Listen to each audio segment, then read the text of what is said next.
পাকা কাঁঠাল দিয়ে এইভাবে করে জালি পোয়া পিঠেটা বানিয়ে দেখুন, 100% গ্যারেন্টি দিচ্ছি আপনারাও খুব সহজে জালি পোয়া পিঠেটা তৈরি করে নিতে পারবেন। আর বানানো যেমন সহজ আর খেতেও দারুণ লাগে। নমস্কার বন্ধুরা, প্রতিমা কিচেন ভিলেজ ফুডের নতুন ভিডিওতে সকলকে স্বাগত জানিয়ে আজকে রেসিপিটা শুরু করছি। আর আজকে আমি আপনাদের সঙ্গে শেয়ার করব মুখে লেগে থাকার মতন পাকা কাঁঠালের জালি পোয়া পিঠে। এইভাবে করে বানিয়ে খেয়ে দেখুন, খেতে দারুণ লাগে। আর যেসব বন্ধুরা কিন্তু কাঁঠাল খেতে পছন্দ করে না তাদেরকে এইভাবে করে বানিয়ে দেবেন, চেটে মুটে খাবে। তো চলুন সহজভাবে বানিয়ে দেখাবো। তো কিভাবে বানাচ্ছি বন্ধুরা স্কিপ না করে পুরো ভিডিওটা দেখবেন। আশা করি আজকে রেসিপি দেখতে আপনাদেরকে ভীষণ ভালো লাগবে। আর যে সকল বন্ধুরা এখন পর্যন্ত চ্যানেলে নতুন হয়ে থাকলে প্লিজ চ্যানেলটিকে সাবস্ক্রাইব করে আমার পাশে থাকবেন। আর যারা যারা ফেসবুক পেজটাকে দেখছেন তারা পেজটাকে ফলো করে আমার পাশে থাকবেন। তাহলে বন্ধুরা কাঁঠালের জালি পোয়া পিঠেটা বানানো শুরু করি। পাকা কাঁঠালের পোয়া পিঠেটা বানাবার জন্য এখানে নিয়ে নিয়েছি আমি কাঁঠাল। তবে কাঁঠালটা কিন্তু বাজার থেকে কিনে আনানো হয়নি, বাড়ির গাছেই কিন্তু কাঁঠালটা পেকে গিয়েছে, তো পাড়ানো হয়েছে। তো ছুরি দিয়ে আমি কেটে নেব আর পরিমাণ মতো করে নিয়ে নেব বের করে।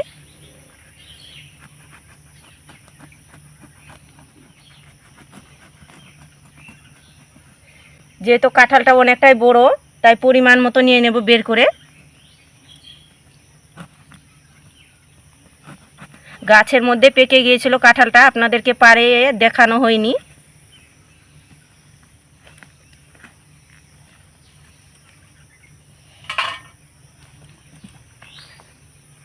এই দেখুন কত সুন্দরভাবে গাছ পাকা কাঁঠালটা দেখুন। আর সেন্টটাই কিন্তু আলাদা, দারুণ লাগে খেতে।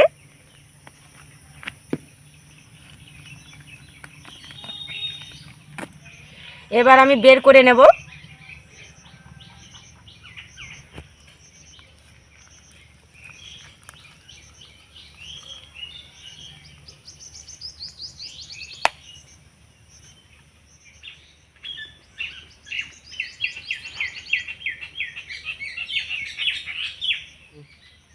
তো কাঁঠালটা আমি পরিমাণ মতন বের করে নিয়ে নিয়েছি।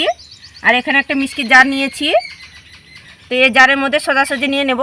তো কাঁঠালটা দেখুন বীজটা বের করতে হবে, তার ভিতরে কিন্তু একটা পর্দা থাকে, ওটাও কিন্তু ফেলে দিতে হবে। এই দেখুন ভিতরের দিকটায় একটা পর্দাও থাকে আর বীজ থাকে, দেখুন এটা বের করে ফেলে দেব।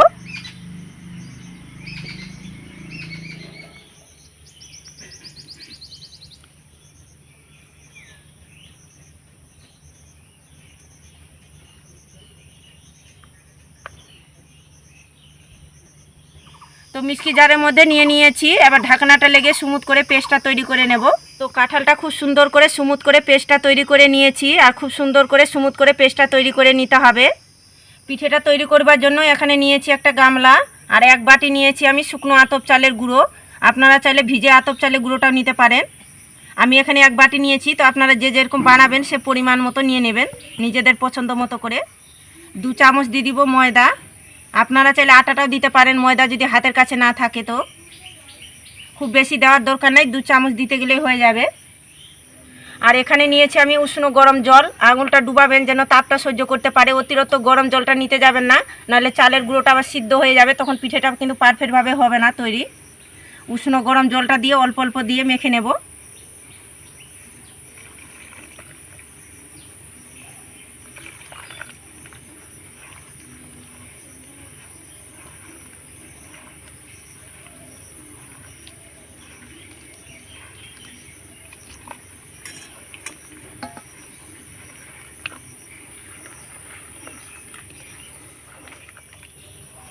উষ্ণ গরম জলটা দিয়ে দেখুন এইভাবে করে আমি মেখে নিয়েছি, একটু ঘন করে আমি মেখে নিয়েছি। এবার আমি 5 থেকে 7 মিনিট খুব ভালো করে এইভাবে করে ফেটে নেব। আর যত বেশি ফাটানো হবে তত কিন্তু জালিদার আর একদম পিঠেগুলো সফট হবে আর নরম তুলতুলে হবে আর খেতেও ভালো লাগবে। তাই একটু সময় নিয়ে 5 থেকে 6 মিনিট এইভাবে করে ফেটে নিলে সব থেকে ভালো হয় পিঠেগুলো।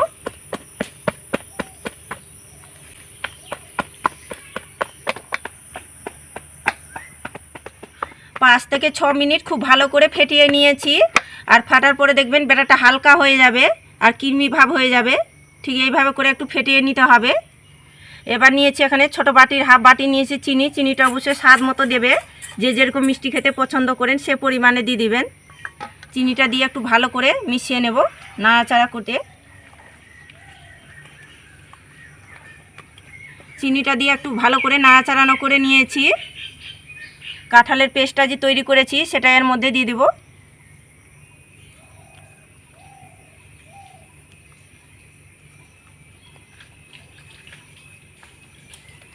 দিয়ে খুব ভালো করে মেখে নিতে হবে।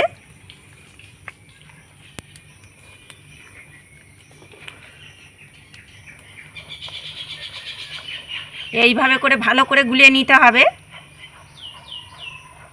আর যেহেতু গোটা চিনি দিয়েছি জল ছেড়ে দেবে, তো এখানে কিন্তু এক্সট্রা করে জল দেওয়ানোর দরকার নেই।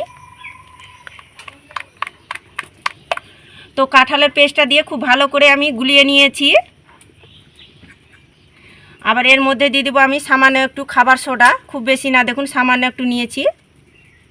আর দিয়ে দেবো স্বাদ মতো একটু লবণ, দিয়ে একটু ভালো করে মিশিয়ে নেব।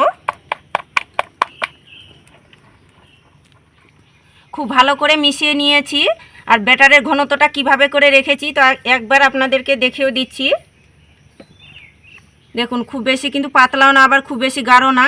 এইভাবে করে ব্যাটারটা নেবেন, ফেলবেন, দেখুন দেওয়ার সঙ্গে সঙ্গে মিশে যাচ্ছে। ঠিক এইভাবে করে কিন্তু তৈরি করে নিতে হবে। আর এখানে একটা স্টিলের কাপ নিয়েছি, তো এই কাপের মধ্যে ভরে নেব, তাহলে সুবিধা হবে ভাজানো।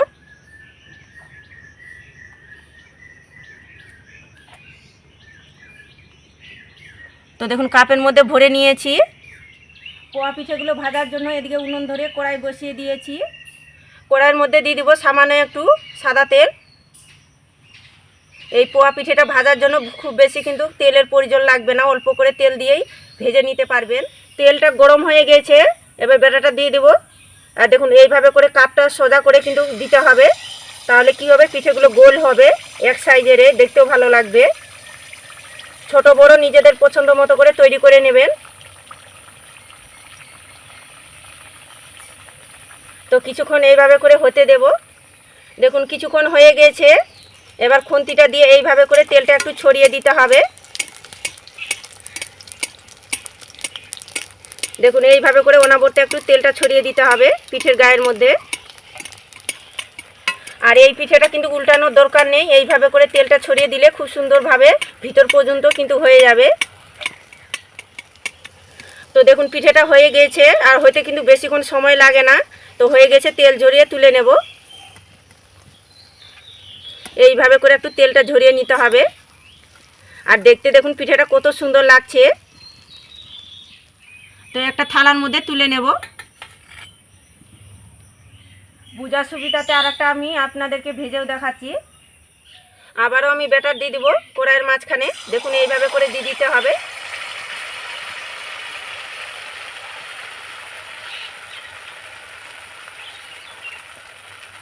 তো এইভাবে কিছুক্ষণ হতে দেব। তো দেখুন কিছুক্ষণ হয়ে গেছে, এবার আমি পিঠের মধ্যে একটু তেলটা ছড়িয়ে দেব। এইভাবে করে একটু ছড়িয়ে দিতে হবে।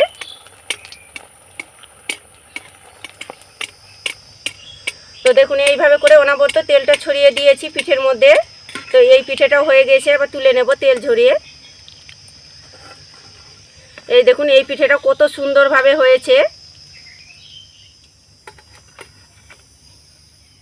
সবগুলো একইভাবে করে তৈরি করে নিয়েছি। আর দেখতে দেখুন কি দারুণ লোভনীয় লাগছে। পাকা কাঁঠাল দিয়ে জালি পোয়া পিঠেটা বানিয়ে দেখুন, বাড়ির সবাই খেয়ে অবাক হয়ে যাবে। এতটা খেতে দারুণ লাগে কি বাড়ি এমন কেউ বাদ থাকবে না খেতে পছন্দ করবে না। খেতে কিন্তু ভীষণ ভালো লাগে। একবার শুধু এইভাবে বানিয়ে খেয়ে দেখুন, মুখে স্বাদ লেগে থাকার মতন। আর যেসব বন্ধুরা কাঁঠাল খেতে পছন্দ করে না, তাদেরকে যদি এইভাবে করে বানিয়ে দেওয়ানো যায়, দেখবেন একটা জায়গায় দুটো খেয়ে নেবে, তবু মন ভরবে না, এতটা দারুণ লাগে খেতে। একটা ছিঁড়েও দেখাচ্ছি, কতটা নরম তুলতুলে সব জালিদার হয়েছে পিঠেটা। এই দেখুন কতটা নরম তুলতুলে সব জালিদার হয়েছে। তো দেখে তো নিশ্চয়ই বুঝতে পারছেন আর কতটা নরম তুলতুলে হয়েছে। মুখে দিতেই মিশে যাবে, দারুণ লাগে খেতে। আর ভিতরটাও দেখাচ্ছি, দেখুন কতটা জালিদার হয়েছে। এই যে দেখুন কতটা জালিদার আর সফট হয়েছে। এইভাবে করে না বানিয়ে খেলে বিশ্বাসই করতে পারবেন না, খেতে কিন্তু দারুণ লাগে। কতটা জালিদার আর সফট হয়েছে দেখুন। আর প্রতিটা পোয়া পিঠে দেখুন কতটা পারফেক্টভাবে হয়েছে আর কতটা জালিদার হয়েছে। আর দেখলেন তো পাকা কাঁঠালের জালি পোয়া পিঠেটা বানানো কত সহজ। তা আপনারা এইভাবে যদি না খেয়ে থাকেন তো ঝটপট আমার মতো করে একবার হলে তৈরি করে দেখবেন। আর খেয়ে কেমন লাগলো তো অবশ্যই কমেন্ট করে বলবেন। আর আজকের রেসিপি কেমন লেগেছে তো প্রতিদিনের মতন অবশ্যই কমেন্ট করে বলবেন। আর ভালো লাগলে একটা লাইক করে বন্ধুদের সঙ্গে ভিডিওটা শেয়ার করবেন। তো ভিডিওটা এখানে শেষ করছি, দেখা হচ্ছে আবার নতুন কোনো রেসিপির সঙ্গে।